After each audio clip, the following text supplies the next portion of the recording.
Okay, so we can do some prayers on the page 2. So we can recite in English. Someone want to lead prayer? Yeah, okay. Please. Please. Yeah, anybody.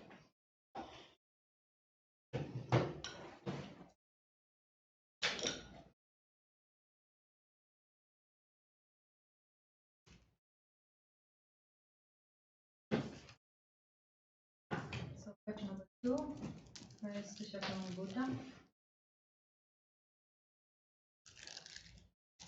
Ready? You're ready. To the founder, the endowed, transcendental destroyer, the one gone beyond, the full destroyer, completely perfected, fully awakened being, perfect in knowledge, in the good conduct, Sugata, knower of the world, supreme guide of the human beings, to be tame, teacher of the God and human beings, to you, the completely and fully awakened one, the endowed transcendental destroyer, the glorious conqueror, the subduer from the Shakya clan, I prostrate, make offering, and go for refuge. To the founder, the endowed transcendental destroyer, the one gone beyond, the full destroyer, the completely perfected, fully awakened being, perfect in knowledge, in good conduct, Sugata, knower of the world, supreme guide of the human being, to be tamed, teacher of the gods and human beings, to you, the completely and fully awakened one, the endowed transcendental destroyer, glorious conqueror, subduer from the Shakya clan, I prostrate, make offering, and go for refuge. To the founder and endowed transcendental destroyer, the one gone beyond, the full destroyer, the completely perfected, fully awakened being, perfect in knowledge and good conduct, Sugata, knower of the world, supreme guide of the human being to be tamed, teacher of the gods and human beings. To you, the completely and fully awakened one, the endowed transcendental destroyer, the glorious conqueror, the subduer from the Shakya clan, I prostrate, make offering, and go for refuge. When, O supreme among humans, you were born this earth. You praised out 7 strides, then said, I am supreme in this world. To you who were wise then I prostrate. With pure bodies, form supremely pure, wisdom ocean, like a golden mountain, fame that blaze in the 3 worlds. winner of the best, Lord, to you I prostrate. With the supreme signs, face like a spotless moon, color like gold, to you I prostrate. dust spirit like you, the 3 worlds are not. Incomparably wise one, to you I prostrate. The Savior having great compassion, the Founder having all understanding, the field of merit with qualities like a vast ocean, to you, the one gone to distance, I prostrate. The purity that frees one from attachment, the virtues that free one from the lower realms, the one path, the sublime pure reality, to the Dharma, the practice, I prostrate. Those who are liberated and who also show the path to liberation, the holy field qualified with relaxation, who are devoted to the moral precept. To you, the supreme community, intending virtues, I prostrate. Homage to the Supreme Buddha, homage to the Dharma refuge, homage to the great Sangha, to all 3 ever denote homage. To all worthy of respect, bowing with the bodies as many as all realms, atoms in all aspects. With the supreme faith I pay homage. Do not commit any non-virtuous actions. Perform only perfect virtuous actions. Subdue your mind thoroughly. This is the teachings of the Buddha. A star, a visual aberration, a flame of a lamp, an illusion, a drop of dew or bubble, a dream, a flash of lightning, a cloud see conditional thing as such. Through this merit may sentient beings attain the wing of all seeing, subdue the fall of the false, and the belief of the samsara ocean, perpetrated by the waves of aging, sickness, and death.